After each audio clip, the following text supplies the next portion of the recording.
하나님의 말씀 모십니다. 구약 성경 레위기 5장 말씀을 보시겠습니다.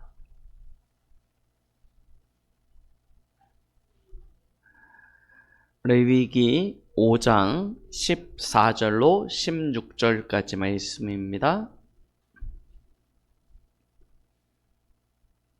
찾으셨으면 같이 합독하십니다. 여호와께서 모세에게 말씀하여 이르시되 누구든지 여호와의 성물에 대하여 부지 중에 범죄하였으면 여호와께 속건제를 드리되 내가 지정한 가치를 따라 성소의 세겔로 몇 세겔 은에 상당한 흠없는 순양을 양떼 중에서 끌어다가 속건제로 드려서 성물에 대한 잘못을 보상하되 그것에 5분의 1을 더하여 제사장에게 줄 것이요 제사장은 그 속건제의 순양으로 그를 위하여 속죄한즉 그가 사함을 받으리라. 아멘. 오늘은 우리 이제 이스라엘의 5대 제사 중 마지막 속건제를 통해서 함께 그리스도의 어떤 의미들을 발견하고 또 붙잡는 그런 축복의 시간이 되었으면 합니다. 우리가 앞서 번제를 드렸습니다. 번제, 하나님 앞에 예배의 형식을 갖추고 있는 가장 대표적인 것이죠. 자, 그리고 소제입니다. 소제는 하나님 앞에 감사함으로 드리는 향기의 예물이었습니다. 그리고 화목제는 말 그대로 하나님과 화목케 됨으로 하나님 앞에 드리게 되어지는 제사였고요. 그 다음에 속죄제였습니다. 속죄제는 하나님께 대하여 죄를 지었을 때, 죄를 범하였을 때 드리는 제사가 속죄제였습니다.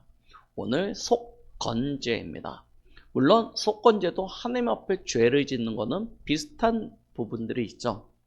그러나 오늘 우리가 보았던 성경의 본문과 같이 속건제는 하나님께 대하여 직접적인 범죄함보다는 성물에 대하여 죄를 범하였을 때라는 조건이 달려져 있고요. 그리고 또 사람에 대하여 죄를 범하였을 때 이런 조건을 가지고 속건제라는 제사를 하나님 앞에 드리는 것을 볼 수 있게 되어집니다. 자, 이스라엘의 5대 제사, 하나님께서 왜 광야에 나온 이스라엘 백성들에게 하나님의 율법, 언약의 말씀을 주시고 난 이후에 성막을 만들게 하시고 성막 이후에 제사의 비밀을 먼저 허락해 주셨는지 우리는 꼭 기억하셔야 됩니다. 자, 1부 때도 말씀드렸듯이 우리는 예배의 가치를 너무 단편적으로 생각합니다. 그냥 교회 와서 예배 잘 드리면 됐지. 주일날 예배 잘 드리면 됐지. 그 예배 잘 드린다는 의미도 하나님께 대하여 예배를 드리기보단 교회 이번 주 안 가면 목사님이 전화하면 귀찮은데 이런 느낌 있잖아요. 그죠? 우리 구역장이 또 전화해가지고 막 하면 이런 느낌이 그냥 누구 앞에 예배를 드리냐? 사람들 앞에 나 왔다 갔어 눈도장 찍는 예배. 그렇게 매주 와서 예배 드리면 그냥 신앙인으로서 우리 신앙인이라기보다 이 교회에 다니는 교인으로서의 역할은 그냥 이렇게 무난하게 하는 것 이렇게 생각하는 경우가 참 많습니다. 그러니까 대부분 신앙생활이 힘들어요. 어려워요. 별로 기쁘지 않고 힘나지 않는데 은혜되지 않는데 와서 얼굴 비추려고 하니까요. 하나님께 얼굴 비추고 목사님한테 얼굴 비추고 구역장한테 얼굴 비추고 가려니까 주일날 안 그래도 일주일 동안 힘들었는데 아침에 일어나가지고 이렇게 와가지고 하는 게 보통 일이 아니지 않습니까? 힘듭니다. 그러니까 신앙생활 하면서 재미도 없고요. 능력도 못 얻고요. 그리고 신앙생활이 오래되면은 오히려 마음이 돌짝밭이 되고 길가밭이 되어져요. 그래서 단단해집니다. 이 단단함이 좋을 때는 있어요. 이렇게 은혜 받아도 받은 티가 안 나고 안 받아도 안 받은 티가 안 나고 시험이 들어도 시험 든 티가 안 나고 시험이 안 들어도 티가 안 나고, 티가 안 나요. 그냥 가만히 있습니다. 이럴 땐 좋은데, 정작 내 영은 완전히 병들고 죽어가게 되죠. 그래서 저와 여러분들은 예배의 축복, 이 축복을 진짜 누리셔야 돼요. 그래서 하나님께서 이스라엘에게 성막을 허락하시고 제일 먼저 예배의 방법을 알려주셨다니까요. 그 중에 번제, 하나님 앞에 나아가야 되는 것 아닙니까? 감사함으로, 화목함으로. 그런데 죄를 지어요. 그래서 속죄제, 속번제를 통해서 죄의 사함을 받고 하나님 앞에 나가도록 하시는 것이죠. 자, 그럼 결국 예배, 우리의 삶은 무엇을 통해서 이루어집니까? 신앙생활이라는 건 말 그대로 믿는다는 거죠. 그렇죠? 믿는 겁니다. 바라보는 것입니다. 이게 제일 안 돼요. 자, 예배를 통해서, 우리의 삶을 통해서 뭐가 제일 신앙생활 한다. 신앙이 어떤 신앙을 가지고 계세요? 쉽게 이야기를 하는데 진짜 무엇을 믿는지, 누구를 바라보는지 그 대상 자체가 참 이게 불분명할 때가 참 많습니다. 그래서 이것부터 분명히 우리에게 확립이 돼야 됩니다. 이게 분명해. 내가 누굴 바라보고 있는지 이거 정확하지 않으면요, 결국 내 마음에 드는 사람, 내가 따라가고 싶은 사람 따라갑니다. 그런데 1부 때도 말씀드렸죠. 사람은 결국 무너진다니까요. 흔들린다니까요. 사람을 의지해서는, 사람을 믿어서는 결코 안 됩니다. 누구를 믿냐? 우리는 하나님을 믿습니다. 성부, 성자, 성령, 성삼위 하나님을 믿는 것이죠. 그리고 단순히 믿는 것이 아니라 앙이 뭐라고요? 바라보는 거예요. 바라보는 것입니다. 우리는 앙망이라는 게 있고 앙모라는 게 있습니다. 앙망은 무엇입니까? 내가 소망하는 바가 이루어지기까지 바라보는 걸 앙망이라고 해요. 앙모는 무엇입니까? 경외함을 가지고 그를 사모함으로 바라보는 것을 앙모라고 합니다.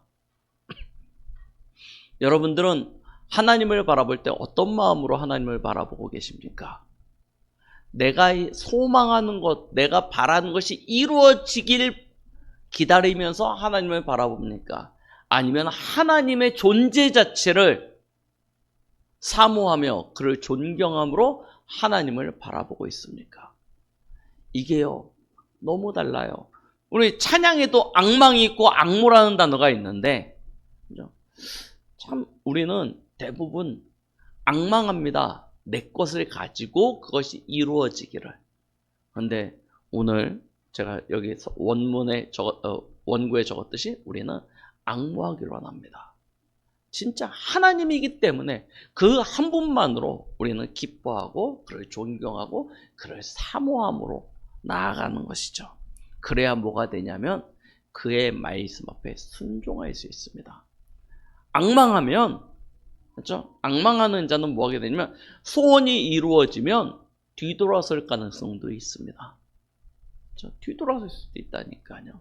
그런데 하나님을 앙모하는 자는 어떻게 되냐면 끝까지 그를 따라갈 수 있는 것입니다. 신앙생활은요, 믿고 바라고 따라가는 것입니다. 그렇죠? 이게 신앙생활이에요. 그래서 여러분, 어렵다. 안 믿으니까 어렵죠. 어렵다. 하나님이 사모해지지가 않아요. 하나님이 신뢰되어지지 않고 하나님이 기대되어지지 않아요. 그러니까 어렵죠. 그러니까 제일 어려운 게 뭐냐면 말씀 따라가는 것. 이게 제일 어렵죠. 그런데 진짜 믿는, 진짜 앙모하는 사람은 순종한다는 것, 따라간다는 건 그조차도 굉장히 즐거운 것이 되어집니다. 자, 여러분들 생각해 보시면 여러분들의 과거를 돌이켜 보십시오. 연애했을 때 감정을 이렇게 쫙 끄집어 보세요. 그렇죠? 함께 한다, 같이 걸어간다. 이게 힘들었습니까? 아니에요. 안 힘듭니다. 그렇죠? 왜 힘드냐? 이미 마음이 다친 거예요. 그러니까 힘든 거죠. 신앙생활은 굉장히 쉽습니다. 하나님을 믿는 자, 앙모하는 자, 그를 따라갈 수 있기 때문입니다. 그래서 속죄제, 속건제의 의미가 굉장히 중요한 거예요. 둘 다 죄의 사함이라는 똑같은 어떤 원리를 가지고 드리는 예배에 있지만 아까도 말씀드렸듯이 약간의 성격이 다릅니다. 속건제는 원어적 의미 속에 뭐가 담겨져 있냐면 배상이라는 단어가 담겨져 있어요. 속죄라는 하타트라는 이 단어와는 조금 다릅니다. 둘 다 죄 때문에 하나님 앞에 드리는 제사인데 속죄제는 온전히 하나님께 대하여, 그러나 속건제는 이 물질과 관련되어져 있기 때문에 대부분 배상이라는 것이 함께 포함되어져서 진행이 되게 되는데요. 이 속건제를 드리는 경우가 오늘 여기에 보니까 크게 세 가지 이유를 가지고 속건제를 드립니다. 첫 번째는 저희가 읽었던 본문의 말씀과 같이 하나님의 성물에 대하여 죄를 범하였을 때, 그렇죠?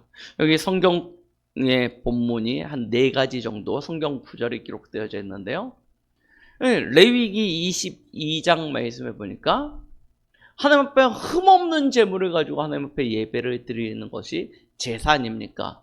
흠 있는 짐승을 가지고 드려서는 절대 안 되는 거예요. 그런데 사람들이 하다 보니까, 맞죠? 이게 고의가 됐던 부지중이 됐던 흠 없는 제물을 흠 있는 제물을 하나님 앞에 가져서 번제를 드리는, 이 예배를 드리는 경우들이 생기게 되어진단 말입니다.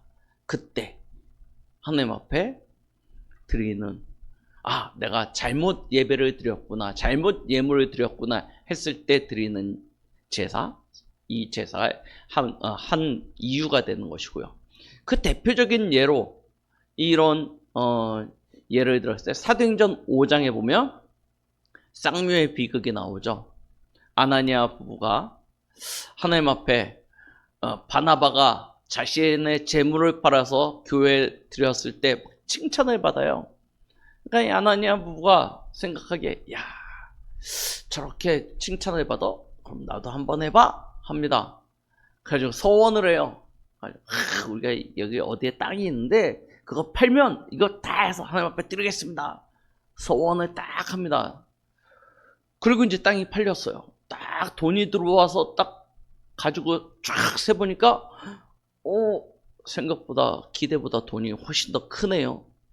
그러니까 어떤 마음이 드냐면 이걸 다 하나님 앞에 드리려니까 아까워요. 그래서 아무도 모르는 거 일부는 감추고 일부는 가져다 하나님 앞에 드립니다. 남편이 먼저 베드로 앞에 갔어요. 가가지고 이게 땅을 판 값입니다 합니다. 그러니까 진짜 이게 맞냐? 했더니 맞습니다. 그 순간 네가 하나님의 것을 도둑질을 했으니 죽으리라 해서 죽게 되어집니다. 그래서 제자들이 그 시체를 가지고 나갔는데 그 사실을 모른 채 아내가 옵니다. 아내가 와서 받으셨어요? 그거 진짜 다 맞아? 맞아요. 그래서 또 죽게 되어집니다. 이 예물에 대한 죄를 하나님께서 굉장히 중요하게 보십니다. 이렇게 죄를 지었을 때, 그래서 말라기서 1장 3장에 보면 이 예물에 대한 이야기를 또 하나님께서 이야기하고 계세요. 특별히 말라기 3장에는 11조에 관한 이야기를 하고 있죠. 성물이라고 얘기했을 때 우리가 교회 안에 있는 모든 물건은 성물이라고 이야기합니다. 그러나 특별히 속건제를 했을 때 가장 대표적인 성물, 예물에 대하여 죄를 범하였을 경우 하나님 앞에 속건제를 드리게 되어집니다. 두 번째입니다. 사람들 간의 관계 속에서 이 물질적, 금전적 손해를 끼쳤을 때입니다. 누가 이것 좀 맡아줘? 한 겁니다. 그때요. 이것 좀 맡아줘? 했는데 이렇게 하다가 보니까 없어졌어. 없어졌어요. 그런 경우가 있지 않습니까? 아니면 공사하려고 이렇게 해놨는데, 맞죠? 땅을 파놨는데 이렇게 가다가 푹 자빠져가지고 너무 원래 원하는 바는 아닌데 그런 경우들이 생겨요. 맞죠? 우리 집 소를 이렇게 염소들을 이렇게 양이나 염소나 짐승을 풀었는데 얘가 이쪽 우리 땅에서 먹어야 되는데 저쪽 옆에 남의 집 밭에 들어가가지고 다 뽑아 먹었어요. 이럴 때는 야 이걸 뭐 제사까지 지내 그냥 돈으로 갚으면 되지 생각하지 않습니까? 그런데 뭐하냐면 하나님 앞에 속건제를 드리래요. 이 좀 과하다 싶죠? 맞아. 하나님 앞에 이 죄사함을 위하여 제사를 지내라는 거예요. 자, 그리고 마지막입니다. 세 번째가 있습니다. 언제냐면 이 나병 환자나 아니면 악성 종양에 걸렸던 사람이 진 밖에 쫓겨나지 않습니까? 쫓겨나서 있다가 나았어요. 어떻게 진짜 은혜 가운데 나았어요. 이제 들어오려고 하면 제사장한테 가서 검사를 받아야 되거든요. 진짜 나았는지 안 나았는지. 나았어. 제사장이 봐서 나았어. 그러면 뭐 하냐면 그 나은 증표로 뭘 해야 되냐면 죄사함을 받을 속건제를 드려요. 아니 병 나았는데 죄 용서받을 속건제 드린다니까요. 그리고 또 한 경우가 있는지 언제냐면 나시린의 서원을 했어요. 나시린으로 이 아이를 드립니다 라고 하면 그때 뭐 하냐면 그 서약을 위해서 또 속건제를 드려요. 이 아이가 가지고 있는 그 어떤 근원적인 그런 죄로 인해서. 자, 이렇게 속건제를. 근데 속건제를 드릴 땐 오늘 저희가 본 부분 뭐가 있다고? 속건이라는 의미에 배상이라는 의미가 담겨져 있어서 성물에 대하여, 예물에 대하여 이걸 속건제를 드릴 때는 어떻게 했냐면 거기에 예물의 가치에 따른 그 금액을 산정하고 거기에 그 금액의 20%를 더하여서 양을 가져다가 드립니다. 이거는 하나님 앞에 드리는 예물이기 때문에 그렇게 해요. 근데 사람에게 죄를 지었다. 사람의 어떤 금전적인 금액에 대해서 저걸 손해를 끼쳤다. 그랬을 때는 하나님 앞에 흠없는 양을 가져다가 제사를 지내고 끼친 손해액에 20%를 더해서 배상을 하게 되어집니다. 이런 식으로 해서 속건제는요 항상 배상금이 붙어요.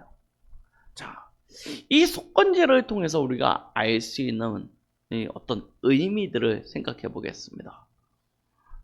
속건제. 분명히 우리는 속죄함을 하나님 앞에 받으면 끝났다라고 생각하는데 하나님이 그거 말고 네가 죄를 지었을 땐 배상도 해야 돼 라는 거예요. 자, 굉장히 중요한 의미가 담겨져 있죠. 에이, 내가 죄를 지은 건 하나님 앞에 용서받으면 되지. 하나님이요 그렇게 말씀하시지 않는 거예요. 반드시 하나님께 대한 죄는 하나님 앞에 죄를 구하고 죄사함을 받으면 되지만 예물이나 사람의 어떤 부분에 대해서 죄를 지었을 땐 거기에 대한 뭘 져야 돼요? 책임을 져야 된다는 거예요. 자, 왜 그러냐? 하나님이 우리를 어떻게 창조하셨고 어떤 사명을 주셨는지 그걸 확인해 보면 됩니다. 창세기 1장 27절 하나님의 형상으로 창조되어진 사람에게는 하나님이 어떤 사명을 주시냐면 세상을 다스리고 유지할 수 있는 사명을 주셨습니다. 그렇잖아요. 생육하고 번성하고 다스리고 정복하는 정복자로서의 사명뿐만 아니라 정복하고 나면 뭐 해야 됩니까? 다스리고 통치해야 되는 거 아닙니까? 거기에 대한 사명도 허락해 주신 거예요.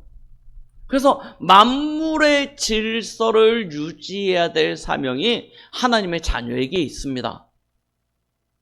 그래서 마태복음 5장에 분명히 말씀하고 계세요. 너희는 세상의 빛이요 소금이다.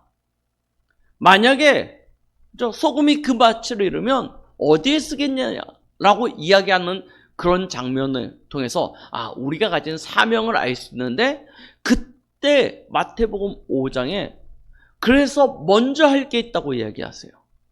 뭘 먼저 하라고 하시죠? 너희가 예배를 드리려다가 형제에게 잘못한 일, 죄 지은 일, 형제와 어떤 분열해서 어떤 마음과 감정을 상하게 한 그런 무언가를 깨닫게 되어지면 예배 냅두고 먼저 가서 형제와 화목하고 와서 예배 드려라 라고 말씀하십니다. 아니, 세상에 예배보다 중요한 게 뭐가 있다고 예배를 냅두고 가서 그걸. 자, 이게 하나님의 자녀에게 주신 중요한 세상을 다스리는 방법입니다. 진짜. 우리는 그냥 모든 걸 그냥 영적으로 하다 보니까 육적인 것들을 굉장히 별거 아닌 것처럼 생각할 수 있지만, 하나님은 오늘 제사 가운데 이 비밀을 두셨다니까요. 분명히 하셔야 됩니다. 그래서 창세기 3장 8절, 범죄한 아담에게 하나님께 찾아와서 아담아 네가 어디 있느냐라고 질문하시죠. 하나님 앞에, 하나님과의 관계 속에서 질문하시는 것입니다. 네가 어디 있느냐? 그런데 창세기 4장에 보면 가인이 아벨을 돌로 쳐서 죽여요. 그때 하나님이 가인에게 찾아오시면 네 아우가 어디 있느냐라고 질문하십니다. 이게 속죄제와 속건제의 어떤 그런 의미가 이 속에 담겨져 있다는 거예요. 하나님과의 관계뿐만 아니라 우리는 세상 사회적인 이 관념 속에서도 이 중요한 하나님과의 원리를 지켜나가야 돼요. 그러니까 하나님은 하나님께 대한 죄뿐만 아니라 사람에게 세상에서 짓는 죄도 하나님께 짓는 죄와 어떻게 봐요? 동일시한다는 거예요. 그래서 신자의 삶은요, 항상 구별되어져야 되는 것입니다. 항상 구별돼. 그래서 뭘 이야기하냐면, 여기에 속건제의 어떤 의미 속에 무엇도 담겼냐면 물질에 대한 경고예요. 아까도 말씀드렸죠? 내 손에 정작 물질이 딱 잡히면 어떤 마음이 듭니까? 분명히 하나님 앞에는 흠없는 짐승을 가져야 돼. 더군다나 속건제는, 우리 속죄제는 우리 지난주에 봤을 때 제사장이 드리는 예물이 따로 있었습니다. 소를 드렸죠. 온 백성이 죄를 지었을 때도 소를 드렸습니다. 평민이 죄를 지었을 때는 뭘 드렸죠? 염소를 드렸습니다. 그러나 빈곤층에 아니면 그보다 더 어려운 사람들은 심지어 비둘기나 아니면 곡식 가루를 가져다가 하나님 앞에 속죄제를 드렸습니다. 근데 속건제는 안 그래요. 예물이 딱 하나로 정해져 있어요. 뭐 드리냐? 흠없는 양을 가져다 하나님 앞에 예물을. 그렇게 봤을 때는 나는 돈이 없어요. 우리 요즘 그러잖아요. 나 돈 없어 배째. 사람들이 그렇게 많이 하지 않습니까? 나 감옥에 가서 살 거니까 나 배째. 뭐 이런 식으로 얘기를 하는데, 이게요 하나님 앞에 안 된다는 거예요. 하나님은요, 너 돈 없어? 그런데 사람에게, 다른 사람에 대하여 아니면 하나님의 예물에 대하여 죄를 지었어? 그럼 무조건 뭘 가져다 드려요?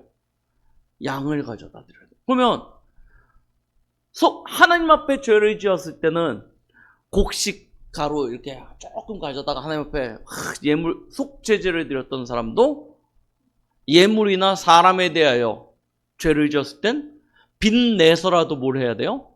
양을 가져다 하나님 앞에 드려야 돼요. 자, 이게 죄에 대한 하나님의 기준이라니까요. 여러분, 오늘 굉장히 이 속건제 속에 굉장히 하나님이 주시는 이 사회 속에서 하나님의 자녀된 우리가 어떻게 살아가야 되는지 그런 모습들을 정확히 담아줘요. 너희 마음에 두 주인을 두지 말라는 거예요. 우리 인생의 참된 주인이 누구냐 하는 것이죠. 진짜 하나님이냐 아니면 물질이냐. 다른 어떤 주인이 있다면 우리도 모르게 부지중에 아니면 어떨 때는 고의로 그렇게 하나님의 예물에 대하여 11조에 대하여 아니면 사람들과의 관계 속에서 속이고 감추고 이런 일들을 얼마든지 할 수 있다는 것입니다. 그래서 저희는요 하나님 앞에서 그죠? 하나님 앞에서라는 게 그냥 단순히 예배 이게 아니라니까요. 우리의 모든 삶입니다. 그래서 장사하시는 분들은 절대 저울 눈 꿈속이시면 안 돼요. 아셨죠? 신자는요 절대 그러시면 안 돼요. 저울 눈 하나님이 그렇게 말씀하고 계세요. 남의 물건 도둑질하고 심지어 남이 흘리고 간 거 있지 않습니까? 흘리고 간 거 그냥 임자 없네 가져가도 안 된다는 거예요. 왜?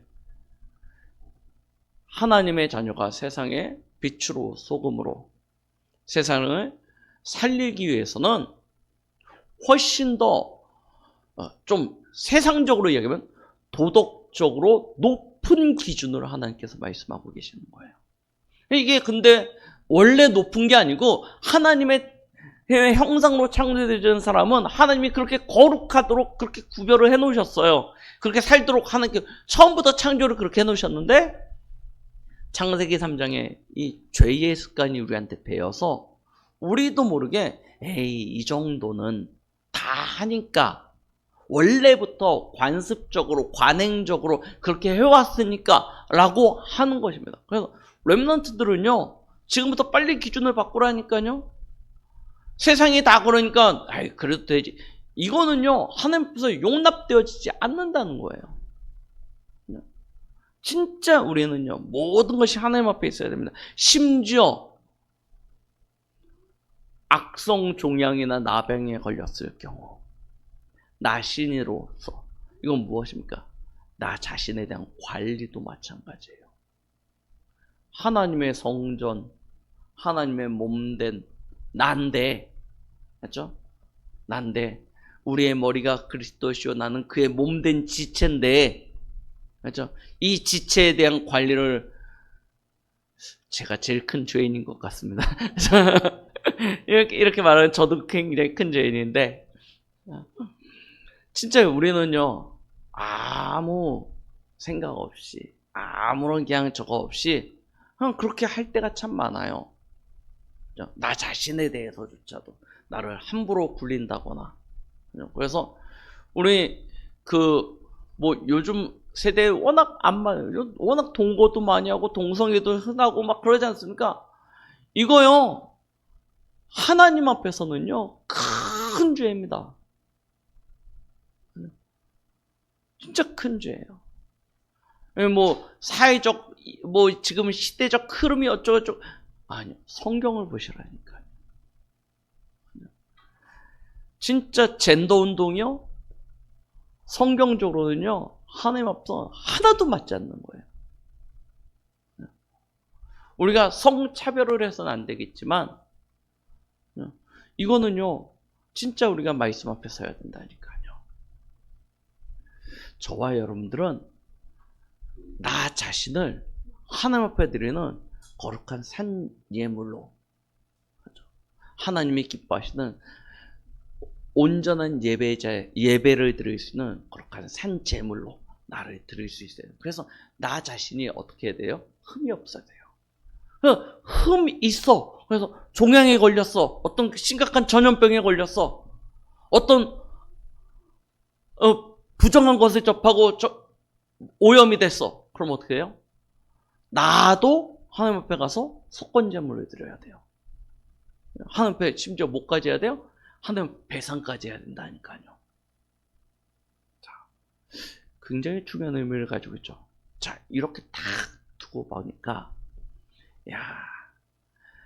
마음은 원인데 몸이 안 따르죠. 맞죠? 몸이 안 따릅니다. 이 밤에 이거 먹으면 안 되는데 하는데 막 입이 땡겨. 맞죠? 어쩔 수 없이 그냥 확 먹었구나. 이런 것처럼 우리도 모르게 그렇게 부지중에 할 때가 있다니까요. 또 알면서도 또 그렇게 할 때도 있고. 어떡합니까? 우리는 내가 지은 죄에 대한 책임을 다 지을 수 없는 존재예요. 어떻게 내 죄를 내가 다 책임지겠습니까? 어떻게 내 죄를 내가 다 감당하겠습니까? 그럼 내 목숨이 얼마나 있어요? 우리 여러분 속건제 제대로 이렇게 성경 보면서 제가 느낀 거예요. 속건제 제대로 하나님 앞에 드리면 곧 파산입니다. 곧 파산이에요. 네, 진짜 하나님 앞에 우리가 제대로 신앙생활을 하는 것 우리가 따진다면요, 우리는 하나님의 말씀을 다 지켜 행할 수도 없고 율법적으로 우리 자신이 하나님 앞에 완전해질 수도 없습니다. 그래서 하나님의 은혜가 필요한 거예요. 왜 예수 그리스도를 붙잡아야 되냐? 예수 그리스도께서 그 모든 것들을 다 감당하셨기 때문입니다. 우리가 하나님 앞에 더 이상 속건제를 지금 안 지내지 않습니까? 그렇죠? 여러분, 지금 속건제 안 지내지 않습니까? 왜 그러냐? 그리스도께서 다 감당하셨어요. 이 히브리어 원어적인 의미로 보면 속전이라는 단어가 있어요. 하나님 앞에 이 죄사함을 받기 위해서 배상하는 의미의 금액을 말합니다. 그 단어가 카파르라는 단어입니다. 이 카파르라는 단어를 다르게 해석하면 뭐냐면 죄를 덮는다는 거예요. 죄를 가리운다. 이런 의미가 있어요. 자,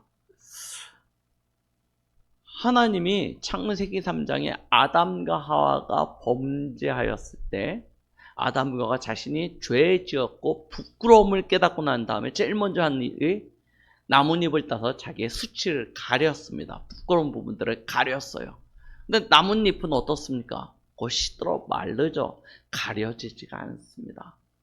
그때 하나님이 창세기 3장 15절에 언약을 주시고 난 이후에 뭘 하시죠? 짐승을 잡아서 가죽옷을 입혀요.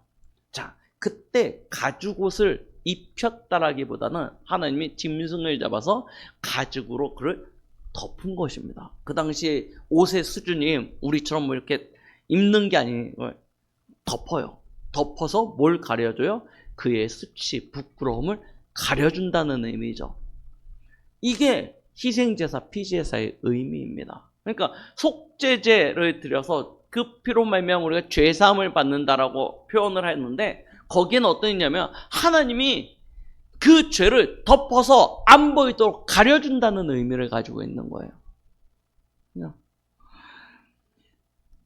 예수님이 이 땅에 그리스도로 오셔서 우리의 모든 죄와 허물을 덮어서 하나님이 보실 수 없도록 가리워 주신 거예요. 그래서 이사야 53장 10절 말씀을 보니까 하나님이 그의 영혼을 속건 제물로 드리려고 라고 이야기하고 계세요. 이사야 53장에는 예수 그리스도의 십자가의 고난을 이야기해요. 그가 찔림은 우리의 허물을 인하며 그가 상함은 우리의 죄악을 인함이라. 그래서 예수님의 십자가 이야기를 하면서 우리는 그때 뭘 하냐면 속죄, 그냥 단순히 죄의 사함을 위하여 예수님에 대한 어떤 이야기를 기억하는데 10절에 보면 뭐라면 그냥 속죄 제물, 화목 제물이 아니라 거긴 뭐라면 속건 제물이라고 이야기하고 있어요. 하나님 앞에 우리의 모든 죄에 대한 배상을 예수님이 자신의 피로, 자신의 영혼으로 대신하셨다는 거예요. 그래서 우리의 죄를 완전히 가려주셨다는 거죠.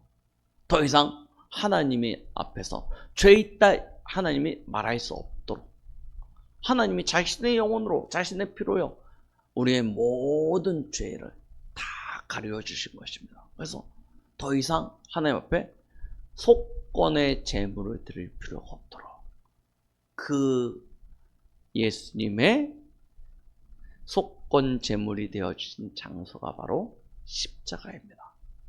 자신의 피를 다 드려 하나님 앞에 우리를 완전히 구원하신 것이죠. 그 히브리서 9장 12절 말씀에는 자신의 피로 영원한 속죄를 이루셨다라고 말씀하고 있습니다. 어느 정도냐? 히브리서 8장 12절에 보니까 그 피로 말미암아 속죄를 받은 우리를 하나님께서는 다시는 그 죄를 기억지 아니하시겠다라고 말씀하시는 거예요. 참 감사하죠. 그냥 단순히 나는 속죄함을 받아서 죄가 없나 보다라고 생각을 했는데 실제로는 죄를 지으면 그렇죠?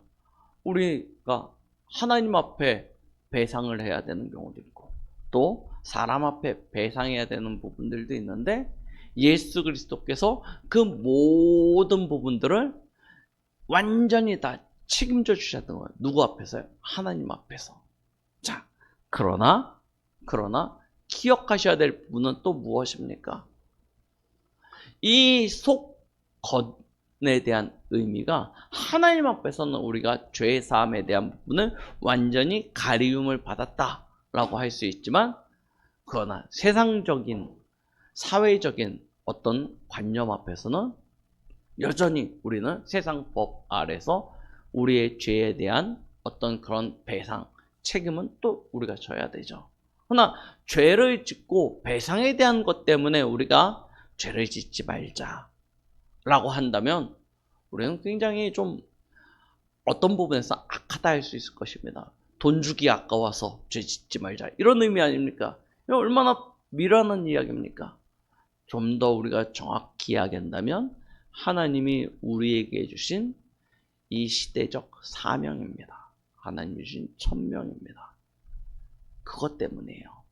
우리가 세상의 빛으로 소금으로 세상에 진짜 치유하고 살리려면 우리의 모든 삶의 부분이 진짜 하나님 앞에 서야 된다는 것입니다. 그래서 결론을 이렇게 이야기합니다. 믿음의 법입니다. 믿음의 법이에요.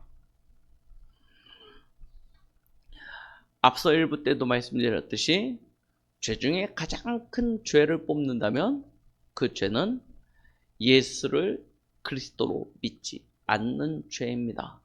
이게 가장 큰 죄예요. 그래서 우리는 여전히 어떤 생각을 가지고 있냐면 내가 바르게 살지 못해서 내가 하나님 앞에 신실하지 못해서 내가 믿음이 없어서 라고 생각하는데 그러나 그것은 그리스도를 진짜 믿지 못하기 때문입니다. 왜 그러냐? 이미 예수 그리스도는 십자가에서 모든 것을 다 이루셨기 때문입니다. 내가 기준이 아니고요. 하나님이 다 이루셨다는 것을 믿지 못하는 것입니다. 이게 가장 큰 죄예요. 그래서 저와 여러분들은 가장 중요한 믿음을 회복하는 시간 되시기 바랍니다. 로마서 1장 16절 17절 분명히 말씀하고 계십니다. 믿음에는 하나님의 의가 나타나서 믿음으로 믿음에 이르게 하나니 기록된 바 오직 의인은 믿음으로 말미암아 살리라 라고 말씀하고 계십니다. 오직 의인은 믿음으로 삽니다. 어떤 믿음이냐? 예수가 그리스도라는 이 복음의 말씀을 믿는 믿음으로 사는 것입니다. 이게 우리가 세상을 살아가는 법입니다. 그리스도 안에서 속죄함을 받았고 속건의 축복을 받았습니다. 이걸 우리는 진짜 믿는 거예요. 그 믿음을 가진 자는 서론에도 말씀드렸듯이 하나님을 앙모하게 되어졌습니다. 받은 은혜와 사랑이 크기 때문에. 그래서 그 은혜를 나누며 살아가게 되어지고 그 은혜의 증인으로서 현장에서 서게 되어집니다. 그때 저희는 뭐합니까? 우리 주 믿음의 주 온전케 하시는 예수 그리스도를 바라봄으로 말미암아 우리 자신이 하나님 앞에 세상 앞에 신실하여질 수 있고 그런 신실함으로 우리가 세상을 살아갈 때 세상은 좀 더 밝은 아름다운 그리고 궁극적으로는 사단의 나라가 결박되어지고 하나님의 나라가 임하게 되어지는 그런 응답과 축복을 누리게 될 줄 믿습니다. 오늘 우리가 일상적으로 들었던 어떤 속죄의 의미를 뛰어넘는 하나님과 나 사이에 그리고 세상과 나 사이에 하나님 주신 이 속건의 의미를 한번 되새겨 봤습니다. 이 속건제를 통해서 여러분들은 내가 하나님 앞에서 하나님과 나 사이에 또 하나님과 세상 사이에 어떻게 중심을 가지고 살아가야 되는지 그 기준을 정확히 하고 진짜 여러분들이 있는 현장에서 이 부패되어져 썩어져가는 세상을 살리는 빛으로 소금으로 서게 되어지는 그런 은혜와 축복을 누리시길 예수 그리스도의 이름으로 축복드리겠습니다. 기도하시겠습니다. 하나님 아버지 감사드립니다. 속건제를 통하여 우리는 그리스도를 붙잡고 또 세상에 하나님의 천명, 소명, 사명을 가진 자로서 어떻게 우리의 삶의 자세를 갖추어야 되는지 확인할 수 있도록 축복해 주심을 감사드립니다. 오늘 이 시간 말씀을 들은 우리 모든 성도들 하나님 주시는 언약을 기준으로 삼아 세상 앞에서 빛으로 소금으로 진짜 하나님의 영광만을 나타낼 수 있는 그런 믿음의 사람 되도록 축복하여 주시옵소서. 예수 그리스도의 이름으로 기도드렸습니다. 아멘.